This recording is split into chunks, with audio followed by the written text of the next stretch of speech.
Bon, c'est toujours le frère Zoulou là dans les listes, dans les relations cachées la parole. Là, on va parler de la dîme. J'avais fait une vidéo, ça date déjà, où on parlait de la dîme. Où il y avait, on expliquait qu'il y avait combien de sortes de dîmes? 4 sortes de dîmes. Voilà. Dans les 4 sortes de dîmes, vous allez savoir qu'en réalité, il y a 2 sortes de dîmes. Eh oui. De même que dans les commandements que vous s'y apporté sur le mont Sinaï, ça se résume à 2 commandements. Aime Dieu de tout ton cœur, aime ton prochain comme toi-même. Il y a 4 sortes de dîmes. La dîme qui appartient à la personne elle-même, la dîme pour ceux qui n'ont pas les moyens, les pauvres, tout ça, pour les lévites, pour les sacrificateurs. Et là, on va parler des 2 sortes de dîmes. L'enseignement de la dîme que vous allez recevoir maintenant, vous n'avez jamais entendu ça auparavant. Il y a des versets bibliques que vous allez comprendre autrement. Quand il dit autrement, selon les vraies versions. Quand il dit selon les vraies versions, on parle des vraies versions des Bibles, mais selon que le Saint-Esprit a voulu. Pour ça, on va commencer dans Genèse. Parce que tout le temps, quand on parle de la dîme, il faut d'abord savoir c'est quoi véritablement la dîme. On va aller à l'origine même, le début même de la dîme, dans Genèse chapitre 1, versets 11 à 12, qui dit, puis Dieu dit, 2 points, que la terre produise de la verdure, de lait portant de la semence, des arbres fruitiers, donnant du fruit selon les espèces et ayant en eux leur semence sur la terre. Point. Et cela fut ainsi. Premièrement, avant on avait eu, j'ai donné ce verset pour l'autre enseignement précédent. Vous voyez, dans un verset, il y a plusieurs révélations. Mais ici, on va parler de la première notion de la dîme. Pour le mariage, c'était ça d'abord. Et là, c'est la dîme. La première dîme établie, c'est dans Genèse chapitre 1, verset 11 à 12. Dieu dit que la terre produit de la verdure, de lait portant de la semence, des arbres qui ont des fruits donnant du fruit selon les espèces, et cela fut ainsi. Les fruits, les plantes, c'était ça la dîme. Ça c'est la dîme. Donc Dieu manifeste d'abord la dîme, il donne la dîme à la terre. Quand il dit il donne, il offre ça en cadeau. Il montre comment l'homme doit se comporter plus tard. Il enseigne déjà, il apporte sa loi sur la terre. Donc c'est quoi? Une représentation symbolique de ce qui doit arriver. La terre produisit de la verdure, de lait portant de la semence et selon son espèce, et tous les arbres donnant du fruit ayant en eux leur semence selon les espèces. Dieu vit que cela était bon. Dieu a vu que cela était bon. Matthieu chapitre 6 au verset 11, il est dit, donne-nous notre pain quotidien. C'est là où vous comprenez pourquoi Christ dit quand vous priez, il faut dire, donne-nous notre pain quotidien. Parce que ça vient du plan spirituel. Oui, c'est Dieu qui donne le pain. C'est Dieu qui donne la semence. En cela, c'est à Dieu qu'il faut demander. Donne-nous notre pain quotidien. Psaume 65 au verset 10, Bible des peuples. Tu visites la terre pour lui donner son eau, virgule. Tu lui fais donner ses richesses. Mais quand on dit Dieu visite la terre, il visite la terre. Puisque Dieu lui-même n'entre pas sur la terre, rien ne peut le contenir. Il visite la terre par sa parole et par ses messagers. Donc, tu visites la terre et tu lui donnes son eau, tu lui fais donner ses richesses, le ruisseau céleste regorge d'eau pour préparer la terre et le blé des hommes. Là, c'est la dîme. Donc, cachez déjà la facette de la dîme. Pour ces faux pasteurs, ceux qui n'ont pas de connaissance, viennent trafiquer en pensant que la dîme c'est l'argent, ils viennent tromper ceux qui n'ont pas reçu la grâce pour l'instant. Psaume 104, verset 14, Bible en français courant. C'est toi qui fais pousser l'herbe pour le bétail, virgule, et les plantes que les hommes cultivent. Enfin, la terre leur fournit de quoi vivre. Là, on a encore de vue. On vous montre comment ça se produit. Genèse chapitre 1 au verset 29. Bible parole Bible du semeur, il est dit, dans Genèse 1, 29, il est dit, et Dieu dit, voici je vous donne pour vous en nourriture, virgule, toute plante portant sa semence partout sur la terre, virgule, et tous les arbres fruitiers portant leurs semences. Dieu dit, je vous donne cette dîme. Donc, Dieu donne ça. Joël chapitre 20, non, Joël chapitre 2 au verset 22, Bible parole de vie. Vous, virgule, les bêtes des champs, n'ayez pas peur. Il y a point. Donc Dieu nourrit d'abord la terre, premièrement. Et ensuite, on s'adresse aux bêtes. Parce que ce sont les premières formes de vie physique qu'on avait créées. Donc on commence d'abord aussi, on dit aussi aux bêtes. Vous, les bêtes des champs, n'ayez pas peur. L'herbe du désert repousse, les arbres portent des fruits, les figuiers et les vignes offrent leur richesse. Parce que Dieu donne sa richesse sur la terre. Il demande maintenant à la terre de donner.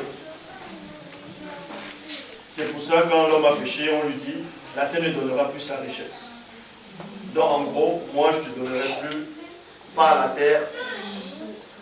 Tu dois travailler dur maintenant pour avoir cela. Genèse 18, verset 2. On vous dit ici, Sango leva les yeux et il vit 3 hommes qui se tenaient debout près de lui. Dès qu'il les vit, virgule, il courut à leur rencontre depuis l'entrée de la tente et se prosterna à terre. On vous montre ici que les patriarches, dans l'ancien temps, dans les temps jadis, étaient déjà instruits par la nature, connaissaient déjà le mystère de l'hospitalité.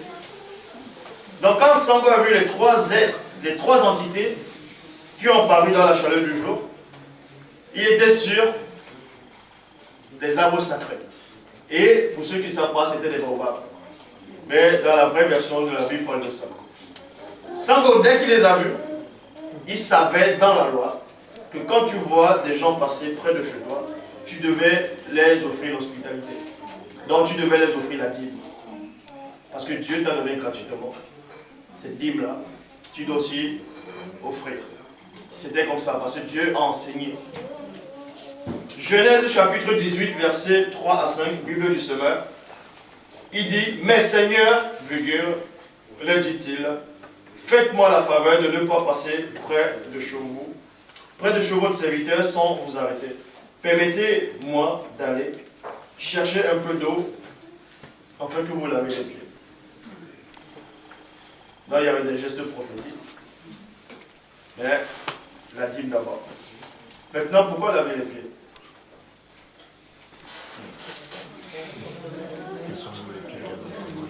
Avant qu'il mange de la dîme, il fallait d'abord laver les pieds avec de l'eau. Parce qu'au début, l'Esprit de Dieu se mouvait au-dessus des eaux. Et ensuite, maintenant, on va créer la dîme, on va créer la faune et la fleur des fruits. Donc, il faut rétablir d'abord. Parce que c'était des gestes prophétiques. Non, on ne blague plus. Tous ceux qui regardent YouTube, là, on entre dans d'autres phases maintenant. Donc, on vous dit ici, mais Seigneur, le dit-il, faites-moi la faveur de ne pas passer près de chevaux de serviteurs sans vous arrêter. Permettez d'aller chercher un peu d'eau pour vous laver les pieds, puis vous reposerez sous cet arbre. Sous cet arbre-là. Pourquoi l'arbre? Il y a la scène de la création là-dedans. L'esprit qui se mouve au-dessus des eaux, les fruits, et ensuite l'arbre. Je vous apporterai un morceau de pain et vous reprendrez les farces avant de poursuivre votre chemin, puisque vous êtes passé ici près de chez votre serviteur. Il lui répondit, très bien, faites comme tu as dit. Ce que vous ne savez pas, c'est quoi? C'est que, comme j'ai dit, à l'époque, en Afrique ancestrale, quand tu voyais un homme qui passait près de chez toi, qui habite dans un autre village, il est en train de marcher, il est fatigué. Le soir, à la tombée du soleil, comme quand le soleil se couche, quoi que le soleil ne se couche pas, quand le soleil se déplace, quand les nuages noirs apparaissent pour que la nuit tombe, tu ne devais pas laisser le visiteur s'en aller ainsi. Tu devais le recueillir d'abord. Il devait passer la nuit chez toi. C'était ça la loi. et tu l'offrais la dîme. Il devait bien se rassasier, tu devais le traiter comme un grand personnage. C'était ça le mystère de l'hospitalité. Et c'était comme ça dans l'Afrique ancestrale. Et la coutume est restée. Sango connaissait ça. Même Lot a connu ça. Mais là, on va entrer plus en détail. C'est pas comme maintenant vous fermez les gens, ils ferment l'appart. Parce que le volet va venir, le bandit va venir. Il va t'agresser.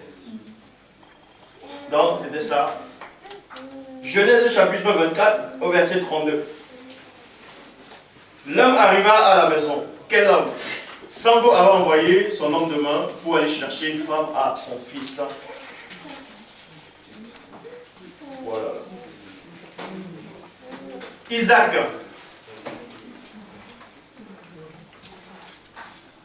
Isaac. Quand il est arrivé dans cette ville, ce personnage est entré, on l'a accueilli. Dans Genèse 24, verset 32, il est dit, l'homme arriva à la maison, point, là-bas, fit décharger les chameaux, et on lui donna de la paille et du fromage, et du fourrage plutôt, au chameau, et de l'eau pour laver les pieds, et l'homme et pour laver les pieds de l'homme, et les pieds des gens qui étaient avec lui. Point. Donc même là-bas, on connaissait aussi le mystère de l'hospitalité. Quoi qu'on savait qu'il avait une nature un peu bizarre, par rapport à ce qu'il a fait à son neveu, mais il avait néanmoins la notion de l'hospitalité. Parce que c'était comme ça. C'était inscrit dans les gènes. Moi, je me rappelle que je suis allé une fois au Mali. Je suis arrivé, quand j'ai fait Bamako, Kaï et Fegui. Pour les Maliens, ils vont savoir de quoi je parle. Je suis arrivé à Fegui. Fegui, c'était le village. C'était à la tombée de la nuit, je crois vers 18h, nous sommes arrivés. Plein de gens sont sortis d'un coup comme ça, les enfants. J'étais avec un direct, ils m'ont ramené une bassine d'eau. Un gobelet d'eau pour boire. La scène, ça m'a transporté loin encore dans l'Afrique. C'était comme ça qu'on recevait les gens. Parce que quand tu viens, de l'eau d'abord. Ah, tandis que dans d'autres pays, quand tu viens, tu m'as ramené quoi?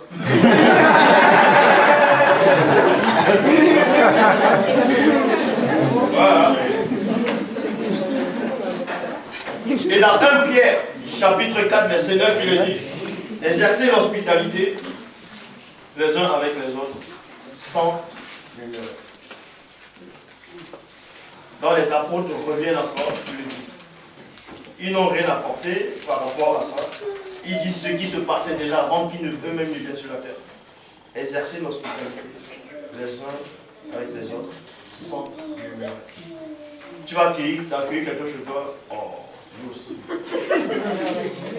Oh, ça j'allais manger ça.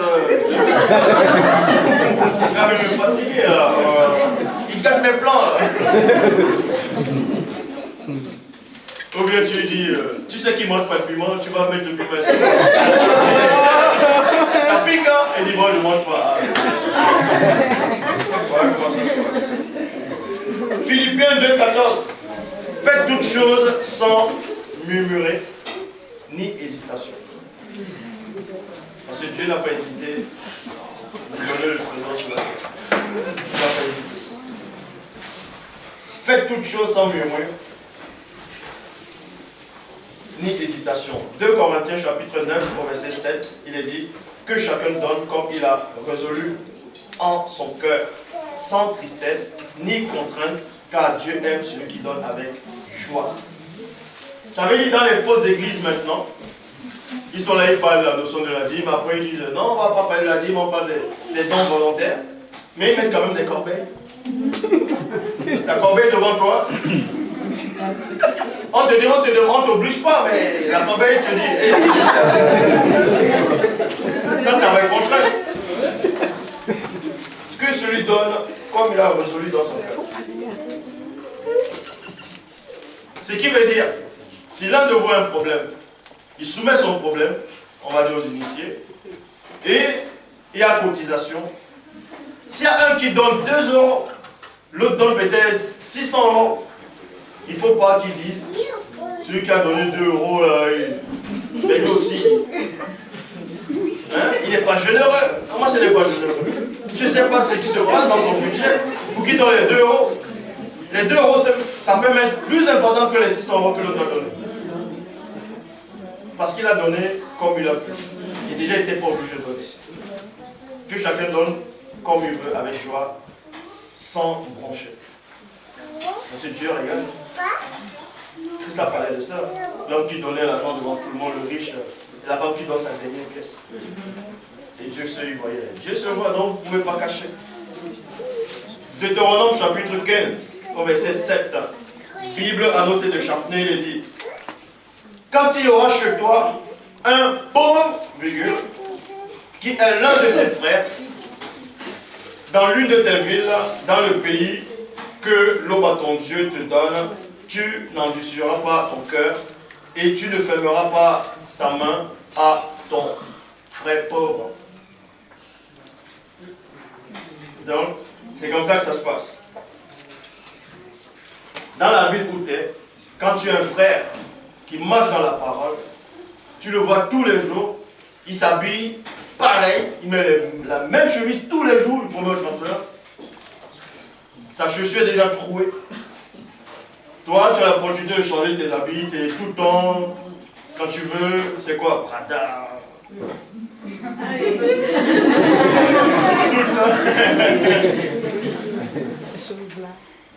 C'est pas ce que Dieu demande. Il demande de l'aider. Il demande de l'aider. Parce que ce que tu as, tu ne l'as pas de toi-même. Dieu t'a fait grâce. Il te fait grâce pour faire grâce aux autres. C'est comme ça que ça se passe. C'est ça le mystère. Et Jean aussi avait compris ça. Parce que Christ les a enseignés ça. Christ les a enseignés cela. Deutéronome, comme vous venez de lire, on repart dans 1 Jean chapitre 3 verset 17. 1 Jean 3, 17 qui dit: si quelqu'un possède les biens du monde, virgule, et que voyant son frère dans le besoin, il lui ferme ses entrailles, comment l'amour de Dieu demeure-t-il en lui? En fait, ce que les apôtres sont en train d'expliquer, ça avait déjà été expliqué par les ancêtres, par les patriarches. Tu vois quelqu'un en hiver, il est couché là-dedans, il trempe de froid. Tu es là, tu dis que Dieu te bénisse. Mais ça va, change-toi pour lui. Quand tu vas dans ton chauffage, tu vis dans ton luxe, tu dis que Dieu te bénisse. Ça change quoi? Parce que ta bénédiction va se lever à toi. Donne-lui la couverture, donne-lui le pain, dis que Dieu te bénisse, il va bien recevoir ta bénédiction. Donc, ce que les apôtres disaient, ils ont pris ça des ancêtres, de leurs grands, de leurs pères. Maintenant, ils vous enseignent ça. Et c'est à vous d'appliquer, d'enseigner ça à vos enfants. C'est important l'hospitalité. Il ne faut pas se donner en disant: hey, tu mets mon nom, tu dis que c'est moi qui ai donné.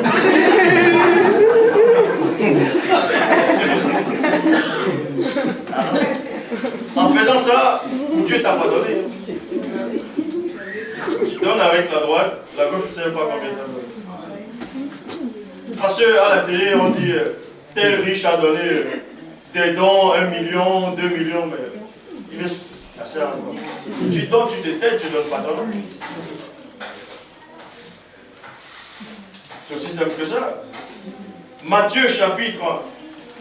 Donc on va d'abord dans Deutéronome 15, 11. Il y aura toujours des pauvres dans le pays. Ça vous rappelle quelque chose, non? Ça vous rappelle quelque chose? Dans tout ce que Christ disait, tout ce que les apôtres disaient, il n'y a rien de nouveau. Ça ne veut pas dire qu'il savait plus que Christ. Christ n'est pas venu à abolir la loi des prophètes, il est venu accomplir. Il est venu éclairer. C'est pour ça qu'il est dit. Il y aura toujours des pauvres dans le pays. Point. C'est pourquoi je te donne ce commandement. 2 points. Tu ouvriras ta porte à ton frère et celui qui vit dans la misère et la pauvreté dans ton pays. Dans ton pays. Matthieu 26, 11. Car vous avez toujours des pauvres avec vous. mais vous ne m'avez pas toujours. Alors, Christ ne fallait que dire c'est qui était déjà. Et les gens n'ont pas compris ça.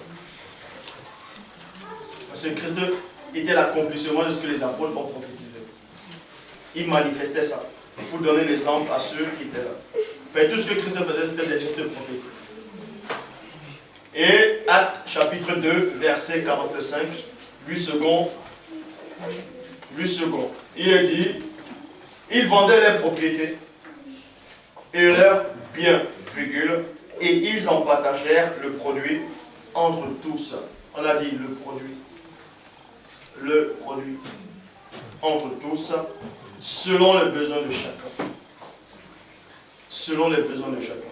Vous voyez, là, le grand chalet, il est là, la forêt. Plein de gens vendent ce qu'ils possèdent. Après, ils achètent tout un grand truc. Chacun vient habiter là. Il y a les plantations, les bœufs, les vaches, les moutons. Il y a des tomates qui poussent, bref. C'est pas bien de vivre comme ça? Là, vous voyez un peu le temps passer. Il y a quand même les enfants qui vont être ceux qui sont. Il y a même pas l'éducation pour qu'ils soient pas en retard par rapport au siècle aussi. C'est pas une bonne communauté. C'est comme ça que les apôtres vivaient, si vous ne savez pas. Donc, on vous montre en fait ce qui se passait. Et c'est en cela où ils avaient plus de foi. Mais quand vous vivez dans un état d'esprit comme ça, vous ne faites pas ce que vous faites d'habitude, comme vous êtes dans la Bible. Eh oui. Donc, selon le besoin de chacun. Matthieu 19, 21. Il est dit, Bible, parole de vie. Christ lui dit, 2 points, si tu veux être parfait, va, virgule, vends tout ce que tu possèdes, vends tout ce que tu as, et donne l'argent aux pauvres. Point. Alors, tu auras des richesses auprès de Dieu. Point. Ensuite, suis-moi. Ensuite, viens et suis-moi. Les mecs n'avaient rien compris là. Vends tout tes biens. Et donne aux pauvres.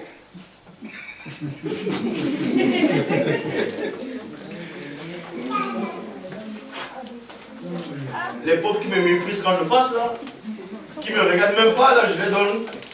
Mais Christ parle de quel pauvre? Mais où est le but que Christ dise de vendre tous tes biens, de donner aux pauvres qui ne croient même pas en Dieu? Ils vont manger après, ils vont quand même mourir dans les péchés. Où est le but? Donc, il faut faire attention quand Christ parlait, il faut décortiquer ça.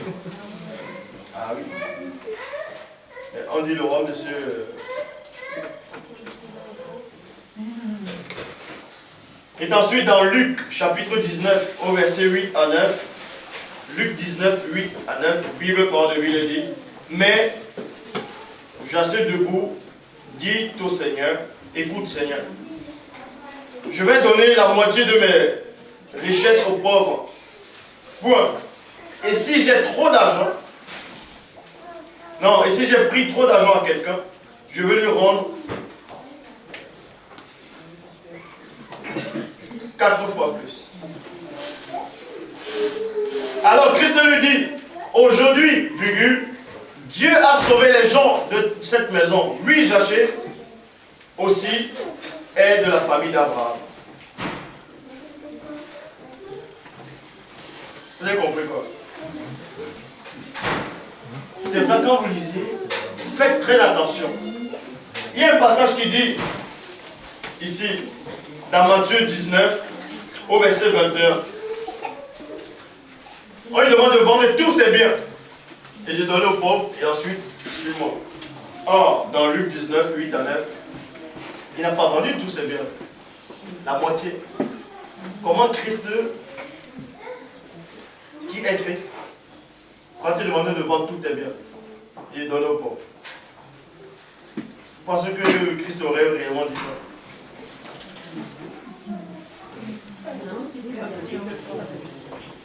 Quoi? Comment? C'est pas que c'est Jérémie 8. Qu'est-ce qu'il a voulu dire réellement? Aide les pauvres. Voilà ce que ça veut dire. Ne sois pas dur, ne sois pas radin. Aide. Il faut les aider. C'est la même parole dit tu travailleras et mangeras la sueur de ton front. Si tu travailles et que tu amasses, on ne va pas te demander de redonner tout ce que tu as travaillé de la sueur de ton front. Puisque le même Christ dit ça à Josué, il aurait pu lui dire, ah tu as vendu la moitié, oui, mais il faut tout vendre, il faut tout donner. Pourquoi il ne dit pas donne tout? Mais il dit aujourd'hui, il faut aussi partir de la famille d'Abraham. Dieu n'a jamais dû donner toutes ses richesses. Dieu n'a jamais dit ça. Il a dit d'aider. Il a dit, quand tu vois le pauvre, aide-le. Partage avec lui. Il n'a pas dit donne tout. Mais si tu donnes tout, toi-même tu deviens pauvre.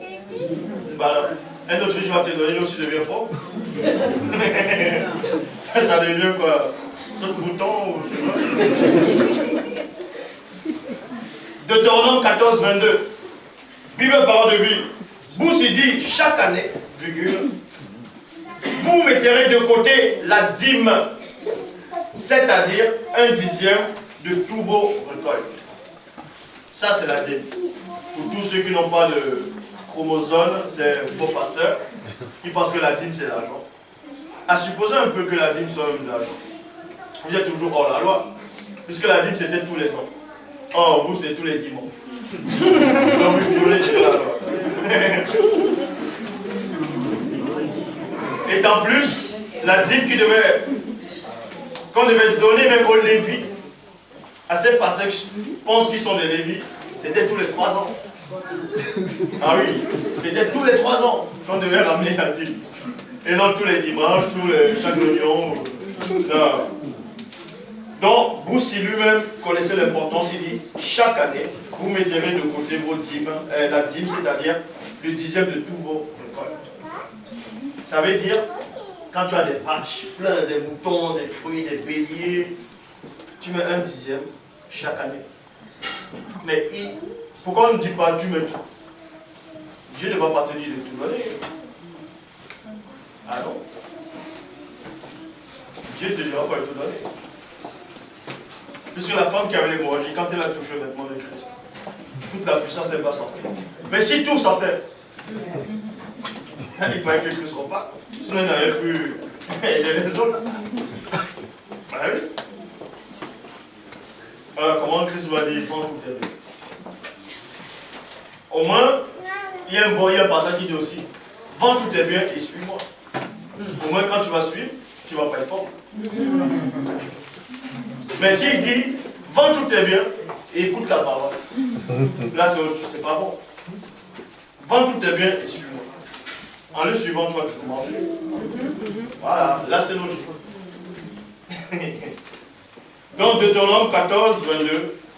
Vous se dit, chaque année, vous mettrez de côté la dîme, c'est-à-dire le 10e de tout vos récoltes. Deutéronome 14, 22. Deutéronome 14, 23 à 24. Bible par de vie le dit ensuite, vous irez au lieu que le Seigneur, votre Dieu, a choisi de montrer sa présence. En tout cas, par les entités. Et dans l'Afrique ancestrale, c'était comme ça. Il y avait un lieu où les ancêtres, pendant l'initiation, allaient pour fêter. C'était pas pour adorer les statues, tout ça, non. C'est-à-dire, ils faisaient souvent les fêtes pour tout le village, pour remercier Dieu. Donc les voisins venaient, toujours, je peux en témoigner, quand je suis toujours allé au Mali, au village, où j'étais, le monsieur là, il était l'un des notables du village. Il avait des troupeaux, il avait des moutons, des chèvres, des boucs, tout ça. Un jour, sa femme a demandé de tuer une chèvre. Ils ont tué la chèvre, ils ont préparé la chèvre. Et après, je vois les gens commencer à entrer à la maison, couper les boissons, commencer à donner au village. C'est un passage, hein? Parce qu'il était plus aisé. Donc, ils le faisaient déjà, ils le font. Donc, c'est pas nouveau.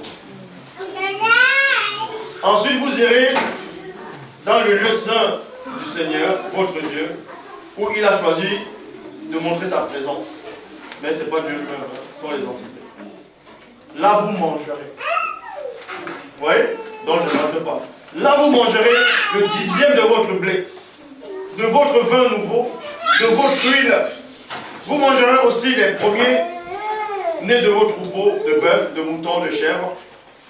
Point, de cette façon, vous apprendrez à respecter sans cesse l'aube à votre Dieu. Ça veut dire, quand vous allez manger tous ensemble, dans l'amour, là vous allez apprendre le respect pour Dieu. Là c'est un enseignement que Dieu donnait. Et c'était ça tous les ans, un dixième. Mais le lieu où le Seigneur votre Dieu a choisi de montrer sa présence, là ce sont les entités, sera peut-être loin de chez vous, point. Et le Seigneur votre Dieu vous fera peut-être donner beaucoup de récoltes. Alors, vous ne pourrez pas emporter tout ce que vous avez mis à côté. Parce que c'est beaucoup. Là, on ne parlait pas des roses fantômes. Ah non, bon, c'est pas tout ce qu'ils connaissent. Bon, on ne parlait pas de la BMW. Voilà, c'est pas la rose fantôme, c'est un autre gars. Encore plus de... Mais bon, ça c'est que... Bon, on parlait de la fête. Deutéronome 14, 25. Traduction Luc 2, 210, il est dit. Alors tu échangeras ta dîme contre de l'argent. Donc Dieu fait la distinction entre l'argent et la dîme. Pour montrer que l'argent et la dîme n'ont rien à voir. C'est deux choses distinctes. Alors tu échangeras ta dîme contre de l'argent, tu la serreras. Tu serreras cet argent dans ta main. Et tu iras dans le lieu que l'aube à ton Dieu aura choisi. Point. Deutéronome 14, 26. Bible des peuples lui dit, là, virgule, avec ton argent, tu achèteras tout ce que tu voudras, des bœufs, des brebis, du vin, des liqueurs fermentées. En un mot, tout ce que tu voudras, et tu le mangeras là, devant l'aube à ton Dieu. Tu feras la fête, toi et ta famille. Toi et ta famille.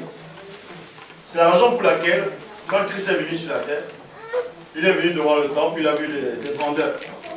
Les vendeurs, ce qu'ils faisaient, c'était quoi? Parce que, selon l'histoire biblique, des biblistes, selon, on va dire, quoique ce n'est pas réellement ces ont trafiqué, mais selon cette histoire trafiquée, mais ça s'est réellement passé, mais ce n'était pas dans quoi on présentait. Les vendeurs de temple, ce qu'ils faisaient, c'était quoi? Ils échangeaient la monnaie. Donc, quand les gens venaient dans le temple, avec les troupeaux, ils vendaient. C'est ça qu'ils vendaient devant le temple. Et selon leur histoire, la monnaie romaine, on ne pouvait pas entrer dans le temple avec. Mais c'était quelque chose de souillé. Donc, c'était des échanges. Ils changeaient. Vous voyez? Ils faisaient des échanges, ils achetaient des troupeaux. Donc, ça devenait déjà un lieu de business. Et c'est ça que Christ est venu là ramasser les vendeurs de pigeons. Actuellement, ça existe toujours. Tu vois, chez les catholiques, un peu partout, ils vendent des chapelets, ils vendent du business, ils prennent un gobelet, ils ouvrent le robinet, ils disent que c'est l'eau bénie. Et là, il fait ça, et là, on est content. Ouais, que celui.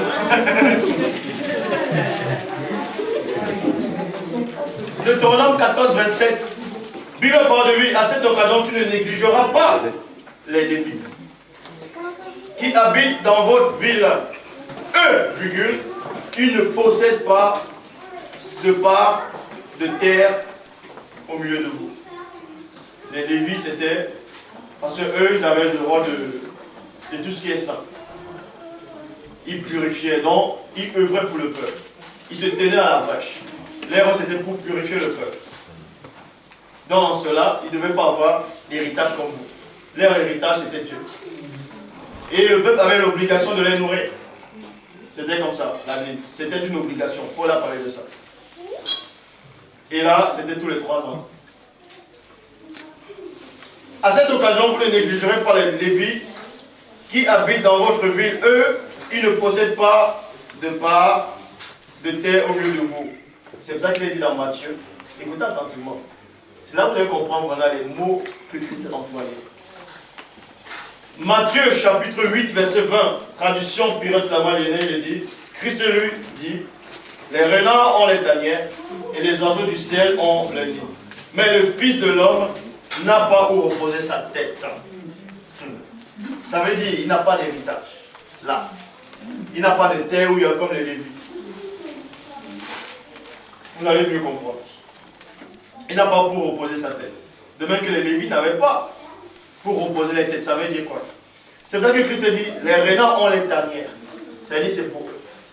Ils vont mourir là, c'est pour eux. C'est leur héritage à eux.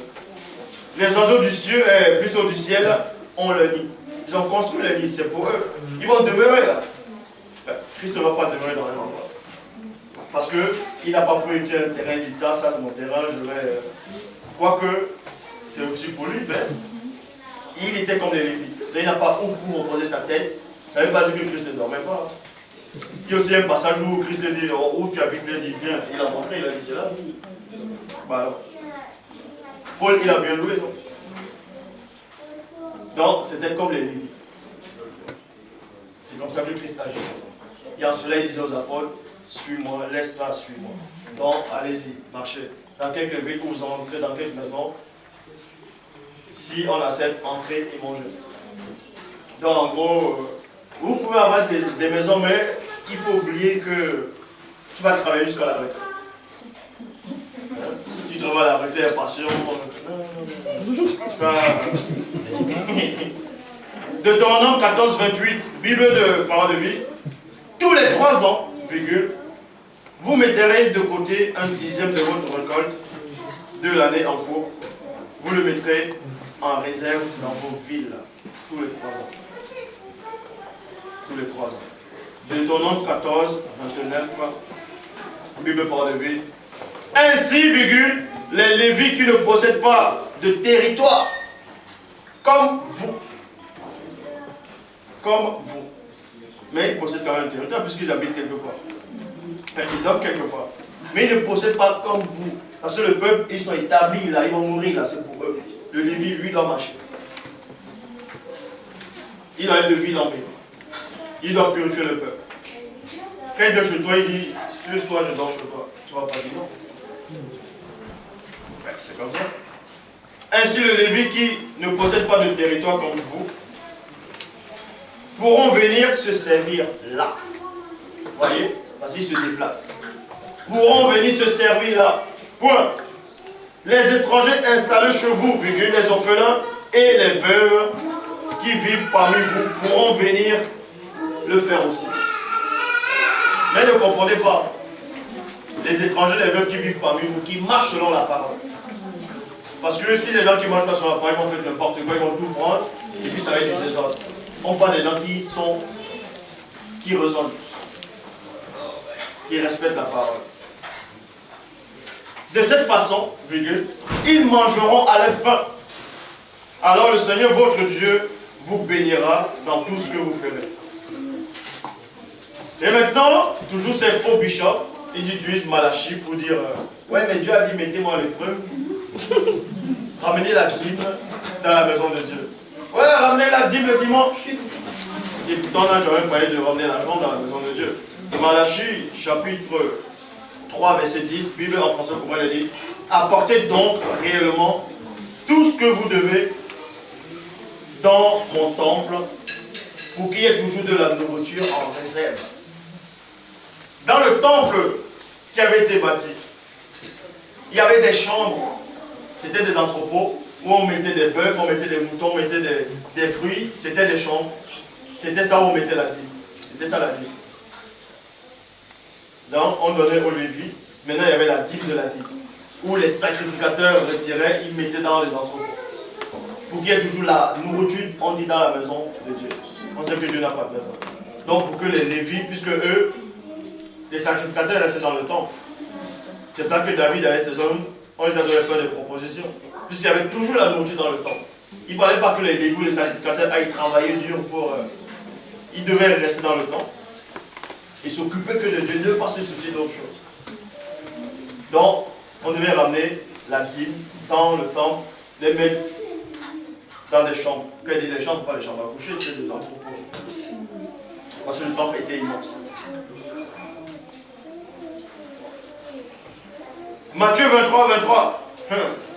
Malheur à vous, virgule, maître de la loi et pharisiens hypocrites. Vous donnez à Dieu le dixième de plantes comme la menthe, légumes et épices, mais vous négligez les enseignements les plus importants de la loi, tels que la justice, la bonté, la fidélité. C'est pourtant là ce qu'il fallait pratiquer sans négliger le reste. Point. Donc Christ aussi parle à ces hypocrites que aussi, ils ramenaient néanmoins la dîme. Ils donnaient la dîme, mais ils donnaient parce que ils en avaient trop déjà. Ils donnaient juste pour suivre le mouvement, mais ils ne pratiquaient pas réellement la justice. Christ dit, vous payez certes la dîme, de ça, mais vous négligez réellement le noyau.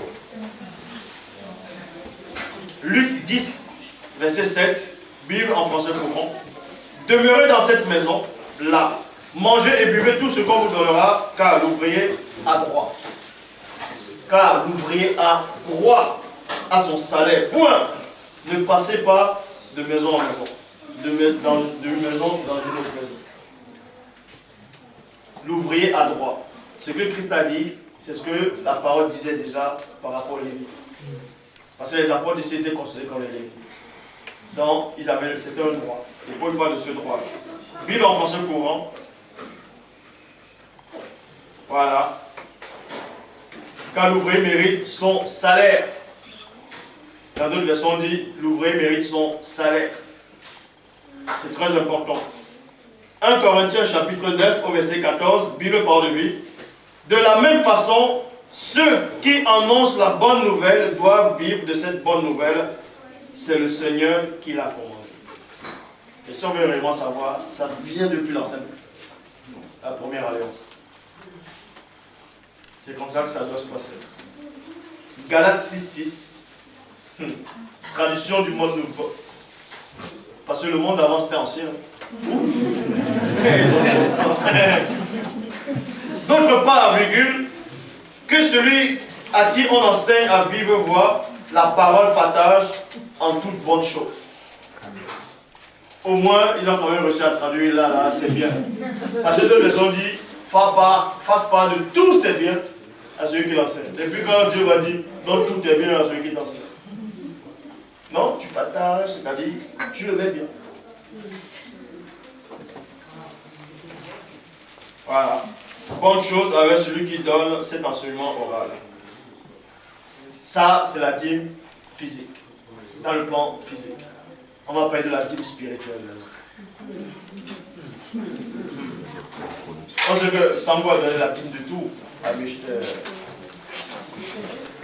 Céleste. Et Jindy aussi avait donné la dîme. Abel et Caïn congissaient. Ça symbolisait aussi la dîme. Mais là, on va aller dans la dîme spirituelle. On appelle la dîme spirituelle au début de la Genèse. Que Dieu donnait. Mais dans le plan physique. Mais on va aller, avant qu'il donne, on rentre un peu, on entre dans le monde spirituel. 1 Corinthiens chapitre 9, verset 11. Nouvelle Bible seconde. Si nous avons sémé pour vous les biens spirituels, virgule, sera-t-il excessif que nous récoltions chez vous les biens matériels? On a sémé, on sème quoi? On sème la voiture, on sème l'argent. On sème les graines, on sème les récoltes, on sème pour que les fruits apparaissent. Écoutez la révélation. Bible de la colombe. Avant d'aller dans la Bible de la colombe, je reprends encore dans 1 Corinthiens 9, 11. Si nous avons sémé pour vous les biens spirituels, virgule, vous allez voir c'est quoi ces biens spirituels. Serait-il excessif que nous récoltions chez vous des biens matériels? Point d'interrogation. Galates 5, 22. Traduction écuménique de la Bible. Voici les fruits de l'esprit. Ça, c'était la dîme spirituelle. Puisque les fruits, c'est quoi? Ce sont des récoltes. C'est la dîme. Voici les fruits de l'esprit. L'amour, la joie, la paix, la patience, la bonté, bienveillance, la foi. Bible à la colombe, mais le fruit de l'esprit, C'est l'amour, la joie, la paix, la patience, la bonté, la bienveillance, la fidélité, la douceur, la maîtrise de soi. Ça, c'est la dîme spirituelle. Et oui. Donc, c'est un échange. Je te donne la dîme spirituelle, tu me donnes la dîme physique. Voilà, c'est l'échange, non? Pourquoi ça dérange de toi? C'est pas ce que la parole dit. Mais celui qui enseigne te donne la dîme spirituelle. Et en échange, tu me donnes la dîme physique. Et pourquoi ça coupe les gens?